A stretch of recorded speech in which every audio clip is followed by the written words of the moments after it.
क्या चूल्हे हिला पाएगा यहाँ के प्रशासन की, स्वास्थ्य विभाग? और देखिए, आपके सामने यहाँ पे एडीएम सिटी और सीएमओ आए थे। मैंने उनसे कहा है कि आप यहाँ अस्पतालों की लूट और प्राइवेट हॉस्पिटल्स की लूट को रोकिए। इसमें गरीब आदमी का शोषण हो रहा है और अगर इस पे वो मानते नहीं, काम नहीं करते, कार्रवाई नहीं करते तो हमारे लिए आंदोलन का रास्ता खुला हुआ है। हम फिर और इस आंदोलन को फिर से दोबारा और बड़ा व्यापक बनाएंगे।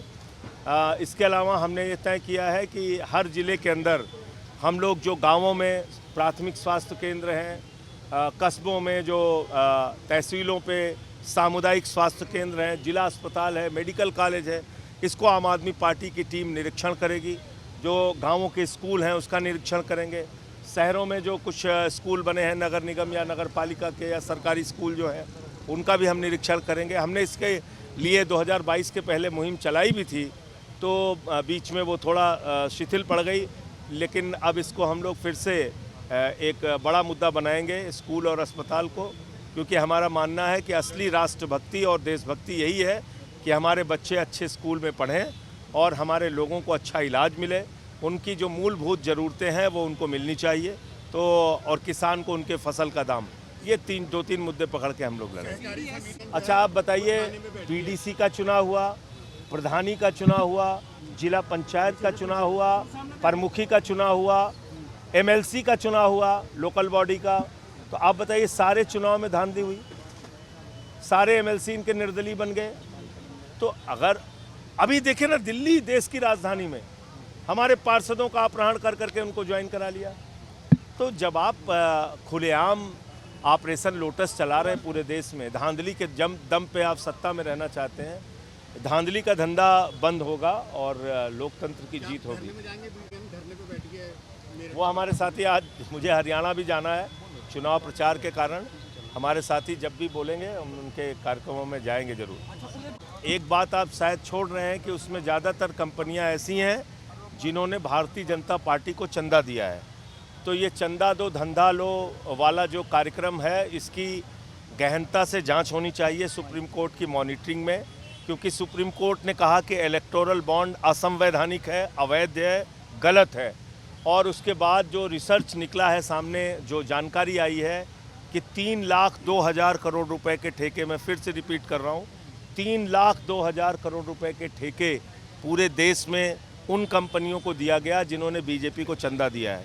ये कोई सामान्य मामला नहीं है, ये भ्रष्टाचार का खुला मामला है जिसको सुप्रीम कोर्ट ने खोल दिया। ये पीछे दरवाजे से रिश्वत ली गई है, इसकी जांच होनी चाहिए। हरियाणा में गठबंधन हो गया है चंद्रशेखर और ओवैसी का, क्या आपको लगता है कि ये चुनौती खड़ी करेंगे हरियाणा में आपके लिए? देखिए, ऐसा है कि हरियाणा के चुनाव में आम आदमी पार्टी की अभी जो भूमिका है, जिसको हम देख रहे हैं ज़मीन पे, वो यही है कि जो सरकार बनेगी उसकी सत्ता की चाबी केजरीवाल और आम आदमी पार्टी के हाथ में होगी।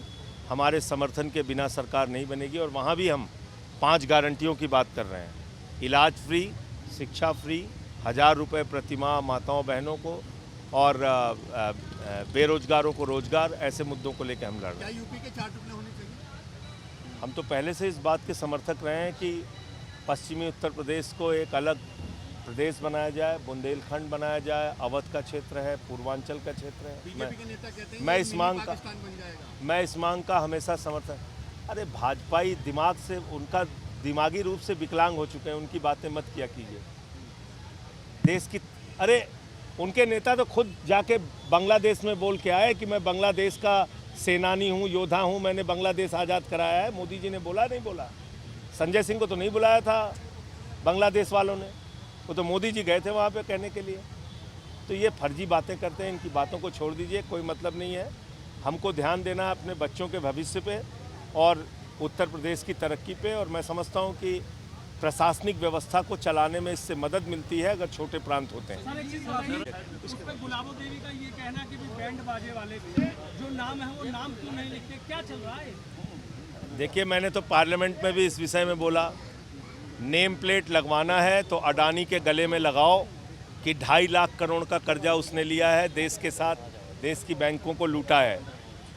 लगाना है तो नीरव मोदी पे लगाओ, ललित मोदी पे लगाओ, पूरा देश ये जाने कि उनके बैंकों से हजारों करोड़, लाखों करोड़ की लूट इन लोगों ने की है, चंद पूंजीपतियों ने मोदी के साथ मिलके। गरीब आदमी को परेशान करने के लिए क्या फ़ायदा इसका? आप सोच रहे हो खाली हिंदू मुसलमान होगा इससे? कोई दलित भी अपना बोर्ड लगा लेगा ना तो भाजपाई जिस मानसिकता के हैं उसके यहाँ खाना खाने नहीं जाएंगे। मैं सामाजिक व्यवस्था को हजारों वर्ष की जो है उसको बहुत अच्छे से अध्ययन भी किया हूँ, जानता भी हूँ, समझता भी हूँ।